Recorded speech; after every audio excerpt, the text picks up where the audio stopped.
بسم اللہ الرحمن الرحیم۔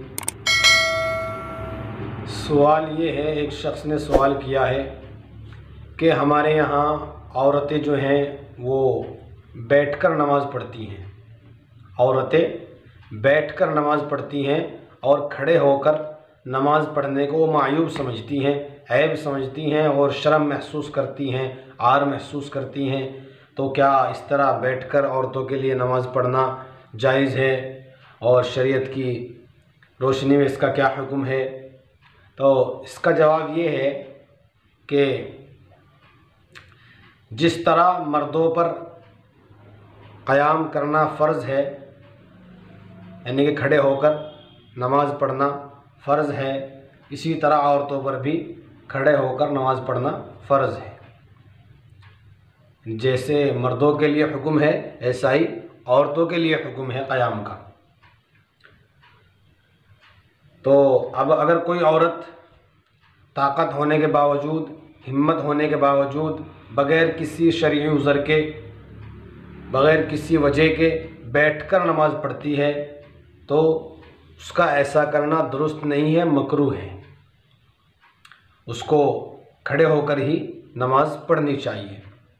اگر کوئی مجبوری ہے، کوئی عذر ہے تو پھر وہ پڑھ سکتی ہے، جس حالت میں بھی اس کے لیے آسان ہو اس حالت میں پڑھ سکتی ہے۔ لیکن اگر وہ صحیح ہے، تندرست ہے اور طاقت رکھتی ہے، ہمت رکھتی ہے، تو کوئی دقت نہیں ہے، کوئی پریشانی نہیں ہے، تو پھر اس کے لیے کھڑے ہو کر نماز پڑھنا فرض ہے اور اس کو کھڑے ہو کر ہی نماز پڑھنی چاہیے، بیٹھ کر نماز نہیں پڑھنی چاہیے۔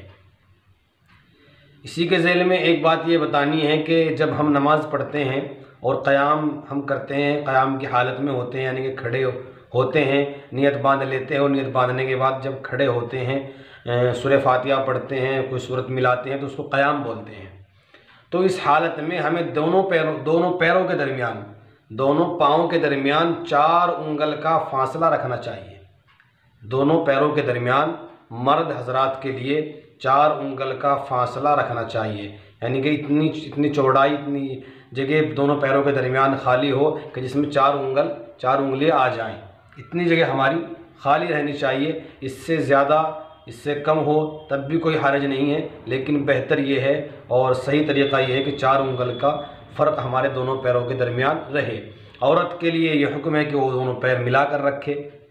4 انگل کا جو مسئلہ ہے، دونوں پیروں کے درمیان 4 انگل کا فرق رکھنے کا، یہ مرد حضرات کے لیے ہے۔ عورتوں کے لیے یہ ہے کہ وہ دونوں پیروں کو ملا کر رکھے۔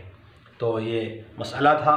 اللہ عمل کی توفیق عطا فرمائے اور شریعت کے حدود میں رہ کر، شریعت کو اپنے سامنے رکھ کر اور نبی پاک صلی اللہ علیہ وسلم کے طریقے کو سامنے رکھ کر ہمیں زندگی گزارنے والا بنائے۔ السلام علیکم ورحمۃ اللہ وبرکاتہ۔